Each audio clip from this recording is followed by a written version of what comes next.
Welcome, this is the all-new BMW 8 Series Coupé here on Autogefuehl, your number one resource for in-depth car reviews and your number one community to discuss cars with Thomas. Today the full driving review, racetrack, countryside, everything you want possibly with this vehicle for have a good driving experience for you and me together.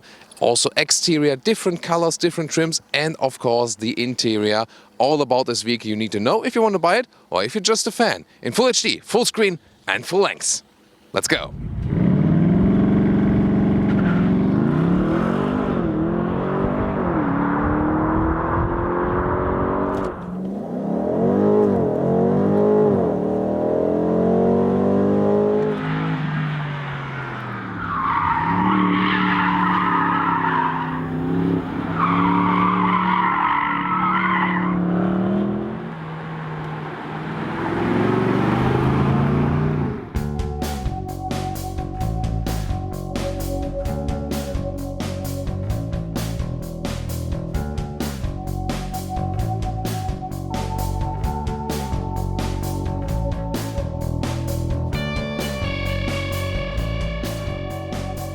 We are here for you at sunrise with the color Sunset Orange. Really screaming out color for sure. We will show you different colors later on. This one also equipped with a shadow line here with a matte gray frame around the huge BMW double kidney. When it's also in black, it almost looks like it would be one double kidney area. Those headlamps are really flat. Optional the laser light, which is also equipped right here. Then you can see those blue accentuations and a very strong hood design line on both sides. Also with a carbon fiber package, we can see it in the front, and also later on the roof. What do you think as a first impression?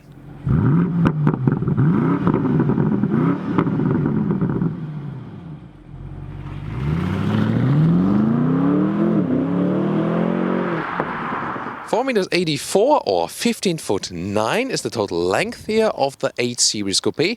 If you compare to a 6 Series GT, which is, rather, a transport vehicle, so to say, this one here rather in the sports luxury direction.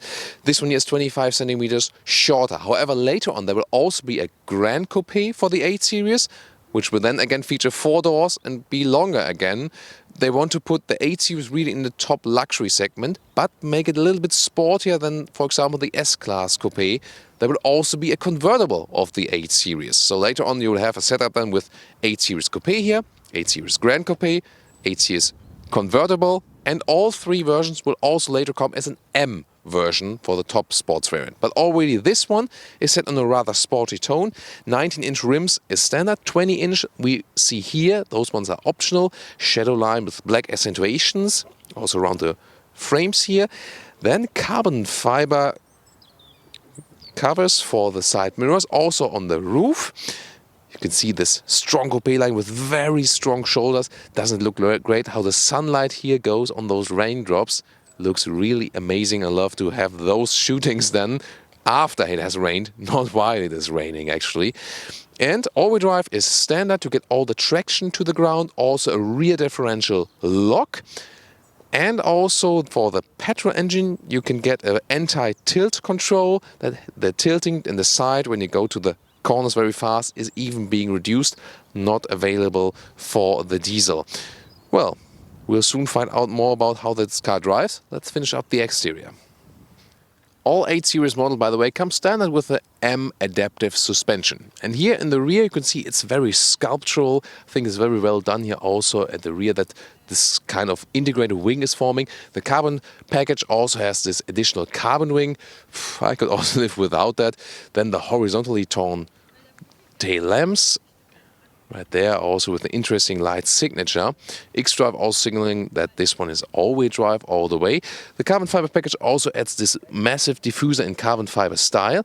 And then those very outer tips, those ones are just for beauty. The real exhaust on the inside, and from those 1, 2, 3, 4 exhaust pipes, the outer ones each, they have an extra exhaust valve you can even see from the outside to give you a more wobbling sound then.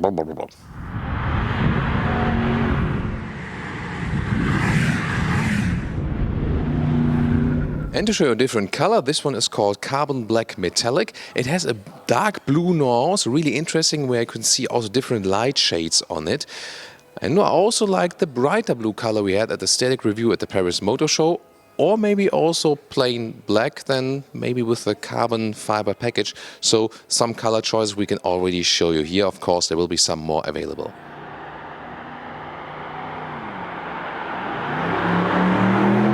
Let's take a look under the hood, and I can only stress again, release it twice from the inside, and then there's no separate opening mechanism here. You can just lift it up together with hydraulic struts, very easy. First short info about the diesel, a 3-liter R6 called 840D.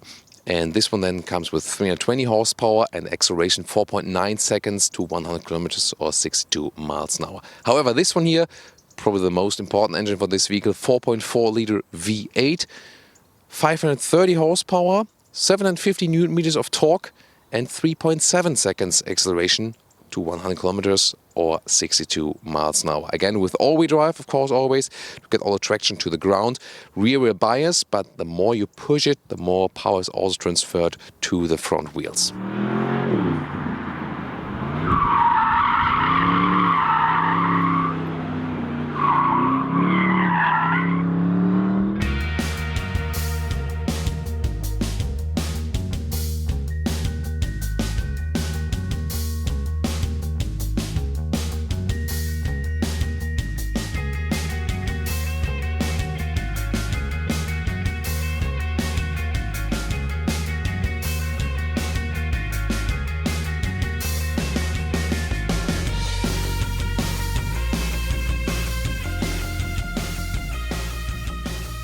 Now moving to the interior, well, you can also get this super fancy computer key. You can see the range there, you can unlock it also there, or see if it's locked actually when you're also a little bit more far away. But I would think I would go for an easier key, because it is also like always very bulky if you carry it around, for example. Well, let's open the door, of course. Frameless windows, as we know from the Coupé. And here we can see everything wrapped tightly from the design, also soft materials being used. And this design, Hofmeister Knick, from old Coupé languages as well. Well, those could be galvanized, right? The window levers, when you pay so much money for a vehicle.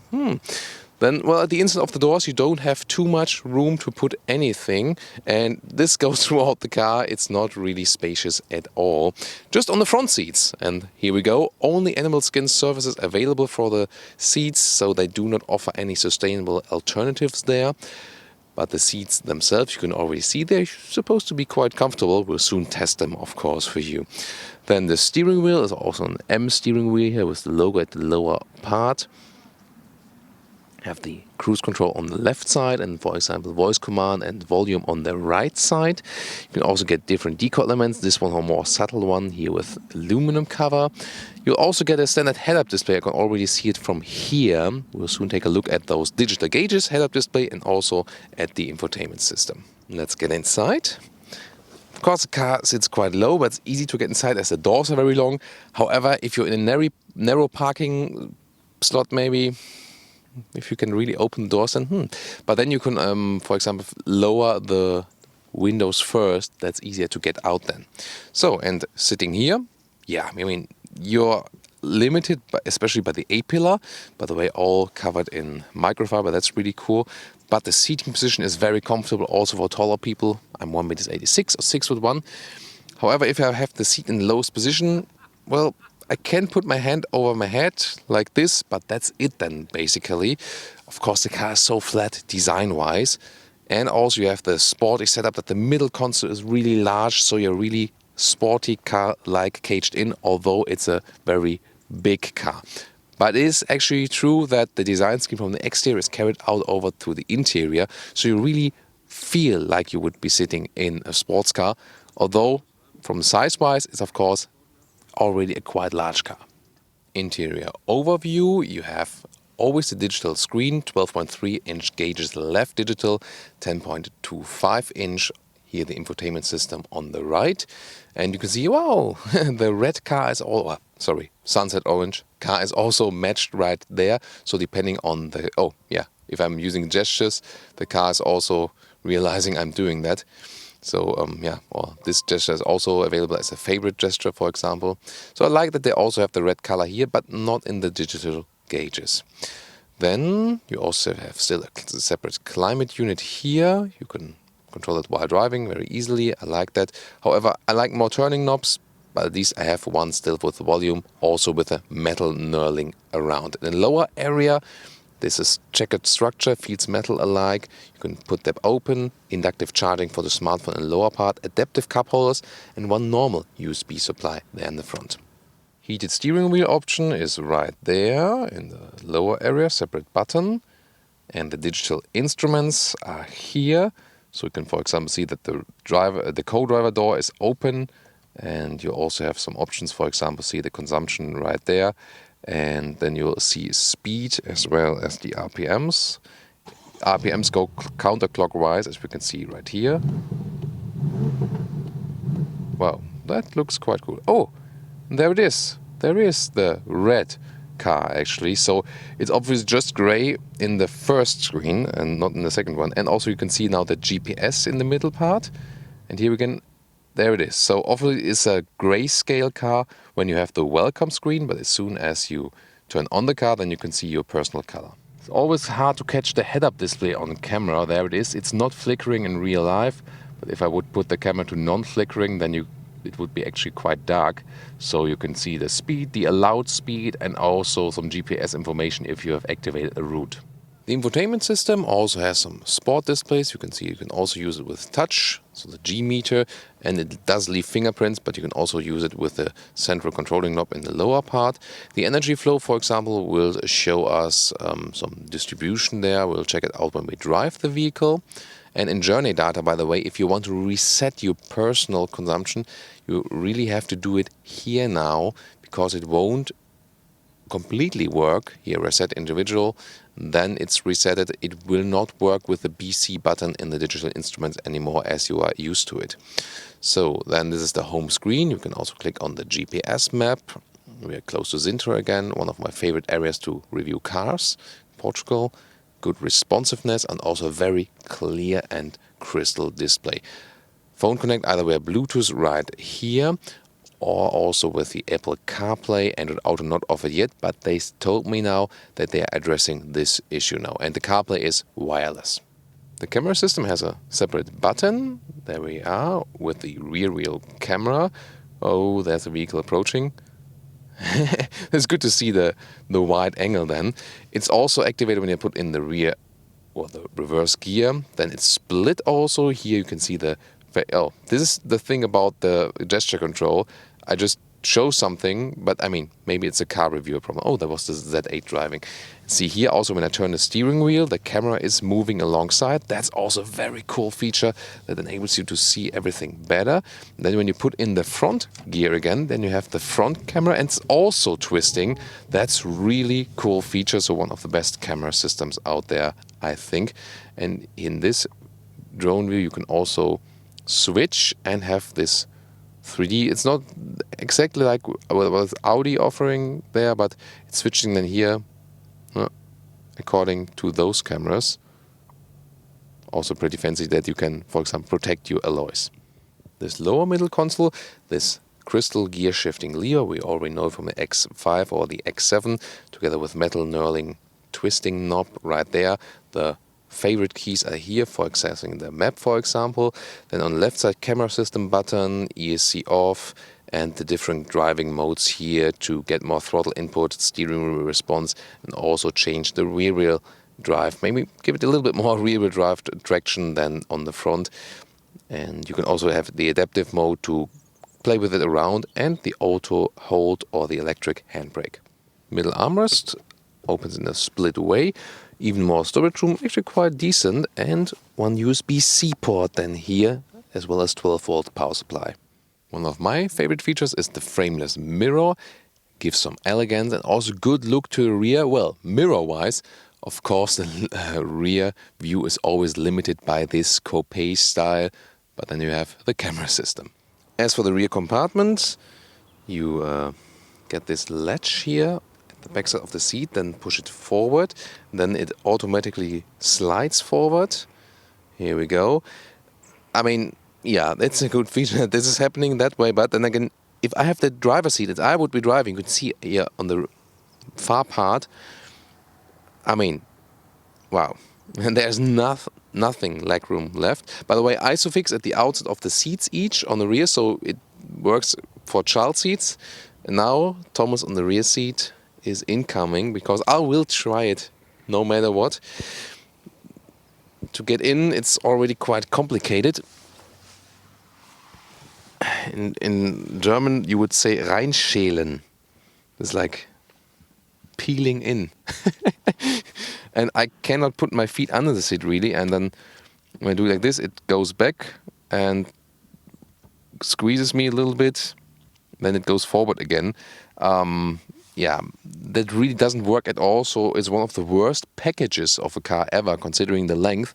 Also headroom-wise, it doesn't really fit at all. I can just touch this wonderful microfiber seating. That's the only advantage. And you can see, if I would be sitting here like this, I mean, maybe like for a couple of minutes I would sustain that. But then even in the front, you can see it would hardly be possible that someone still would sit in the front, even on the co-driver side. Holger wanted us to film this one.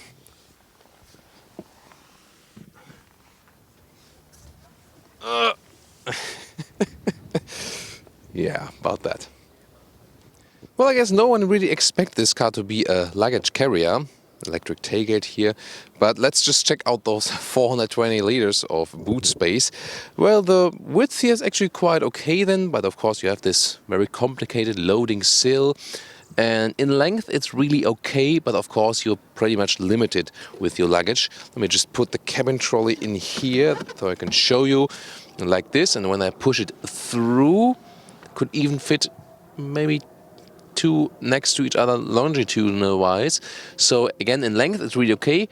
In height you can stuff your airport luggage in that. That's actually no problem. Also weekend will also just work. Just bulky items will not work at all.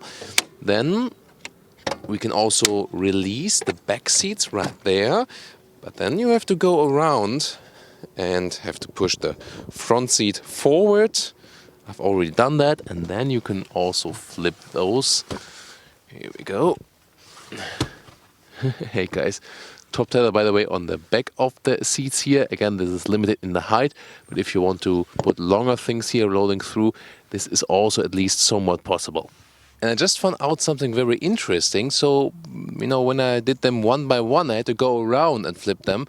But now, watch that. If I actually release them at once and, you know, with quite some strength.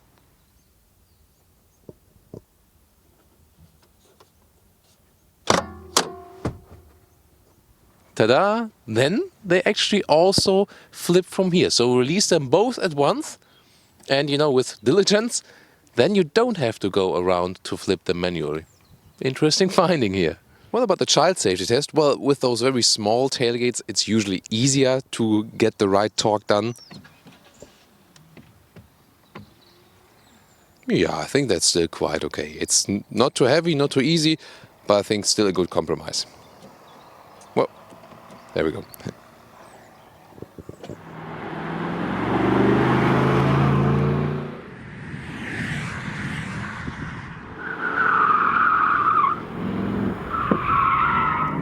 So here we are guys on the secret Estoril, close to Lisbon, and with the 8 Series Coupé we'll try the racetrack capabilities. By the way, the instructor in the front, here in the other 8 Series Coupé, this is Philipp Eng. He's DTM works driver for BMW, so I won't be able to catch him really when he's applying the throttle, but he'll guide me the way through the track here. I already know it. We've been here also, for example, with the M5. You can check out that review as well.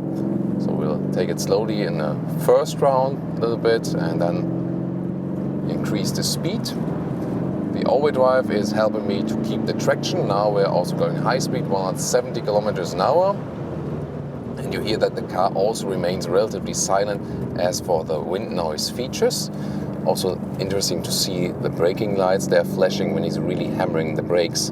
That's of course a warning symbol then, especially when you're doing some street driving.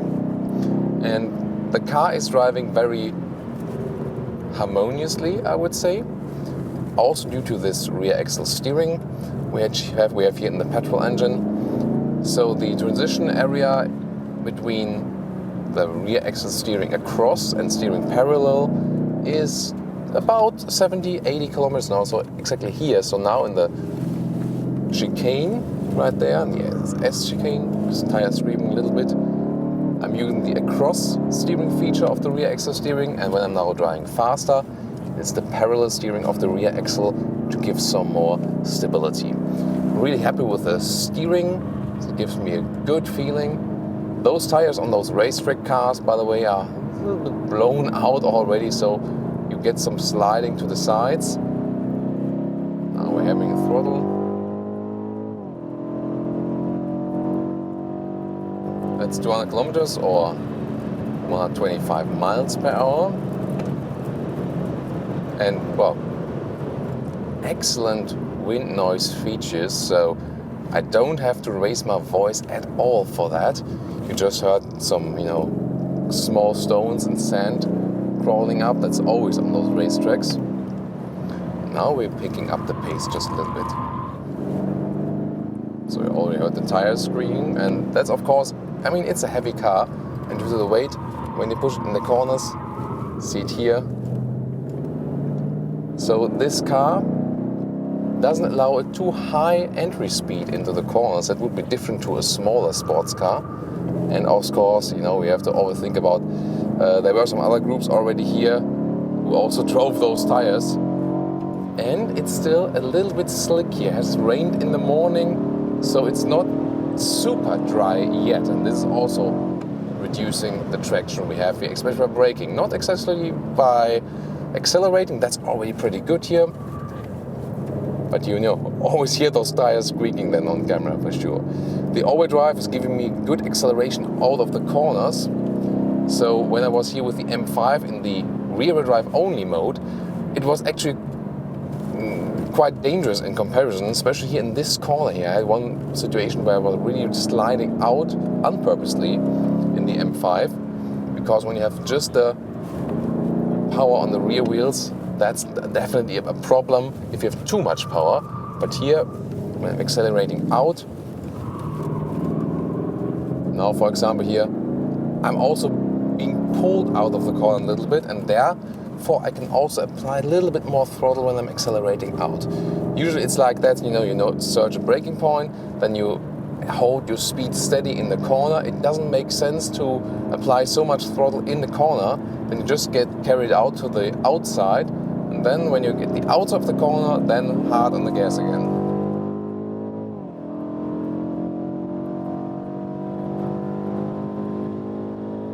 That's 225 kilometers an hour that was, so over 125 miles, and the car feels so stable, so calm, effortless, especially when going straight due to this long wheelbase for sure. So in the sport mode, I can have some control over the vehicle still. That's still rather smooth to ride. Of course, the acceleration is really giving me a push for sure. So the abundance of power is not always that good. So yes, you can tell your friends, oh, I have 530 horsepower, but this car would also easily work with 100 horsepower less, I can tell you. And sometimes it's not always good to have the most horsepower. I'm also a fan of giving cars the right horsepower, for the right handling. So sometimes it's sometimes less is more, I think. Maybe when going straight and having all-wheel drive, then you can get the power to the ground. But here in the corners, for example, more horsepower doesn't use me anything. And since we have the all-wheel drive, it's also not that when you hit the throttle that you're braking out with the rear immediately. So also more power is transported than to the front wheels. Definitely very helpful. So since it's the developer of this vehicle, the model line boss said it would be a gentleman's race car, and I think it's a marketing slogan for sure. But I think you can say that somehow, maybe also what you see on camera here, because you have a race car sound. You're also quite fast on the track. It is brutal from the acceleration, but again, it's still quite comfortable to drive in this vehicle. And that's maybe what this combination is about. Now here again in the straight. Now I'm going to the Sport Plus mode, see how the difference there is. Maybe you heard that already here on the straight, that the gear was turned up even higher. Also sound-wise, this is a difference then. The shifting comes later up even and earlier down. And also the ESC changes just a little bit. You can also draw back the ESC with the traction mode. That's possible, with Sport ESC, and you can turn it off completely. But that wouldn't give you more speed. It was just more control, maybe if you're a professional race driver and really want to spin the car around. Now in the Sport Plus mode, let's see how that applies to the throttle. Yeah, so the rear comes around just a little bit more. The car feels a little bit more loose, so to say.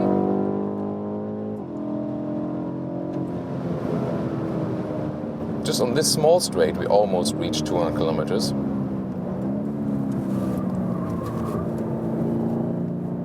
So this I'm saying a little bit more inside here in the corner.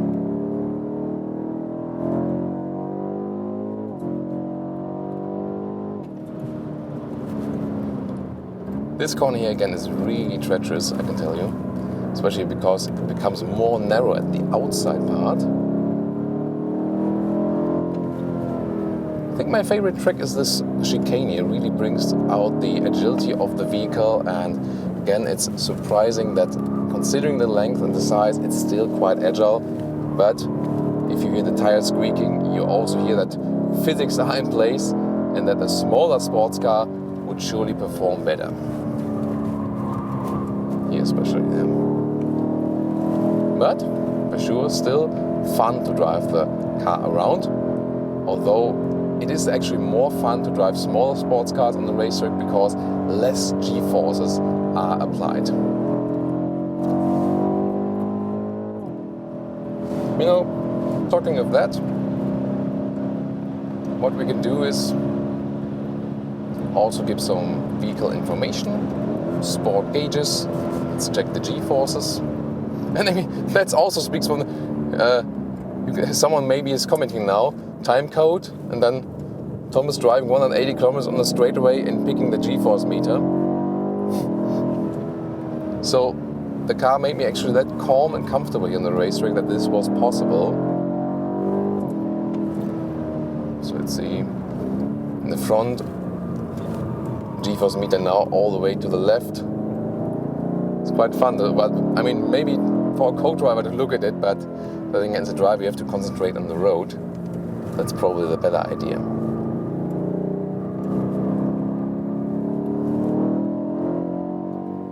So what do you think here about the 8 Series on the racetrack?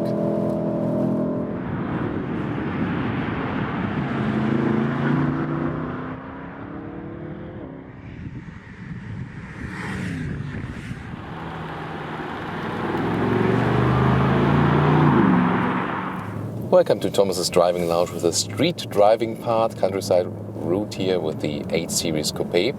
And this one is also equipped with the rear axle steering, so this reduces the turning circle, especially when parking in and out. Comfort mode also makes the steering light. And I was expecting the car to feel a little bit heavier and bulky, as it's a really big grown-up sports car. However, this rear axle steering especially makes it feel a little bit smaller and easier to control. That's really helpful. You do have the all-wheel drive, but still the car remains with a big rear wheel bias. So when it's a little bit wet, for example, you're just in the comfort mode and push the throttle a little bit more, then you already have the rear wheel spinning because you have so much power. It is quite comfortable to drive, especially if you are in those comfort modes, and also not that loud. So that would be, for a longer cruise, for example, that's still suitable. However, I must say that considering the size of the vehicle, I mean, I think you could expect a little bit more comfort if the car is so much bigger. And just yesterday I've driven the BMW Z4, and I wouldn't say that this car here gives me much more comfort now. So the Z4 is like half the length or something, you know, figuratively speaking. So here again, some reactions. There's the next Z4 coming, and you also need good reactions here on those routes. And let's go to the sport mode directly. Then you hear more of the exhaust. And I'll directly switch to the Sport Plus mode, because in the Sport Plus mode, then if I let go of the throttle,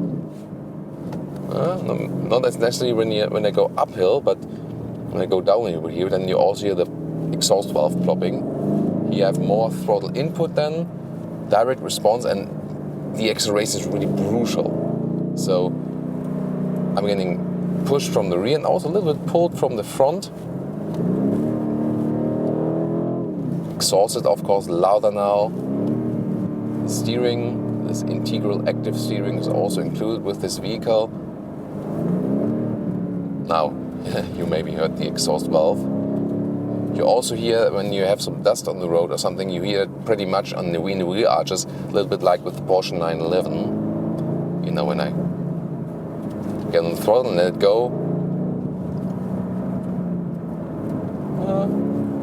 Shifting back, wow, great coastal view.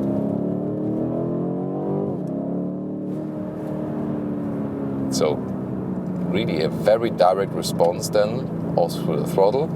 But you really have to be careful with the vehicle, especially if you are in Sport Plus mode. It's usually not necessarily thought that you use it while city driving, then you rather stay in the comfort mode because there's so much power. Also look at the angle of the corner and how I turn the steering wheel then. The adaptive M suspension also does a good job for the everyday driving. This is still fine. So also multi-purpose, so to say. They do not use air suspension here, but it's also not really needed. The BMW suspensions are really well thought out. So now just turn around here that we can go this nice scenic route back again. Also with the camera system is helping me pretty much, because when I just look at the rear, I can hardly see anything, you know, especially you cannot look just, you know, at the maybe cars behind you or something. So the camera system is really needed for this vehicle if you want to see anything in the rear. The design on the exterior, of course, pretty much limiting what you can actually see. I'm watching at the head-up display all the time now, also to check my speed. That's really helpful because everything else is really buried in there. This energy flow meter, by the way, is switching all the time. For example, it's charging the small car internal battery when I'm going off the throttle. That is this gauge showing there, and when I accelerate, basically shows me that the combustion engine is active. So it's not a real mild hybrid or something, just the normal battery is being charged. BMW is doing that for, you know, a lot of years now to save some fuel, but again, the fuel consumption of this vehicle will be really very, very high. Just too hard to find an exact figure here for you when, of course, we are doing only those agile testing. It's better when to get a better fuel economy figure when you have a, you know, longer motorway run or something. Very big brakes are being applied. You can still remain in control. You have to be careful when the road is still a little bit wet. It's surely a lot of fun to drive the car, and again, I think the main finding is that it feels a little bit smaller than I would have actually expected. But it's still a big car, you know. You have to bear that in mind, and you feel it also in the corners. You're getting pushed to the outside of the corners just by the weight. So I would consider this car then more, you know, really a Grand Tourer that's also being used for show off in the city. Wow, that was a loud boom from the exhaust now. It is, of course, still fun to drive the corners. not as fun as with the smaller sports car. That's for sure. You have to bear that in mind. So it's always a question of what you want: more prestige, more.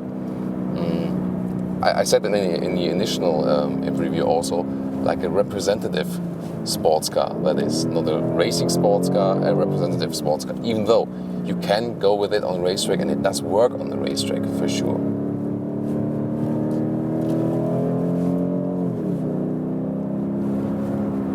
So enjoy some more corners here with me. This is still an area where the car feels very well, those countryside routes. But again, surely also when just stopping in front of the ice cream parlor.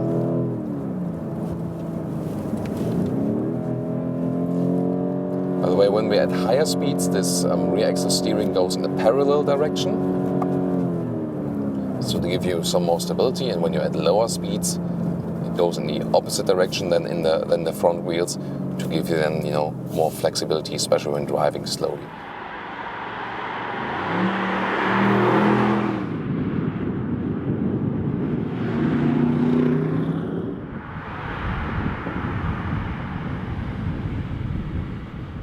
And now to our conclusion for today with the BMW 8 Series Coupé.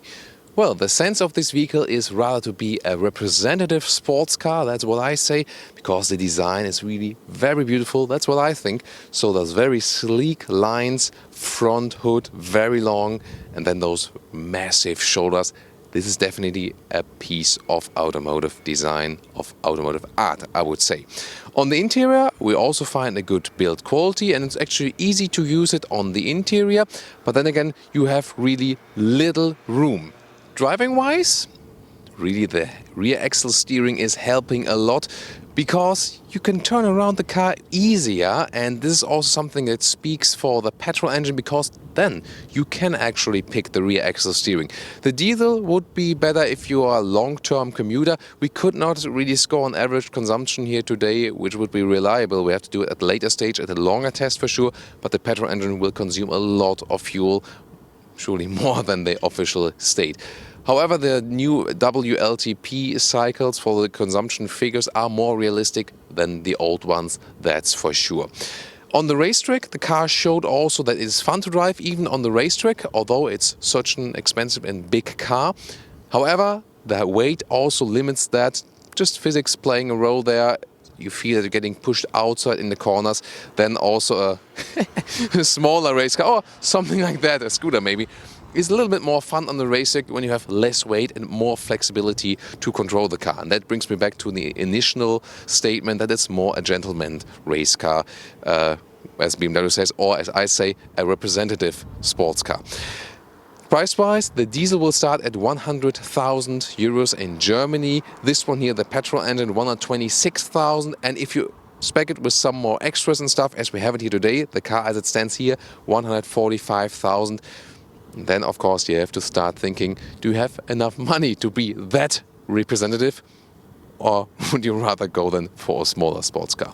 Well, those are my 2 cents here for today, or my 145,000 cents or euros. What are yours? Give me your opinion there, and also join us next time at our next Autogefuehl episode. Thank you so much for watching.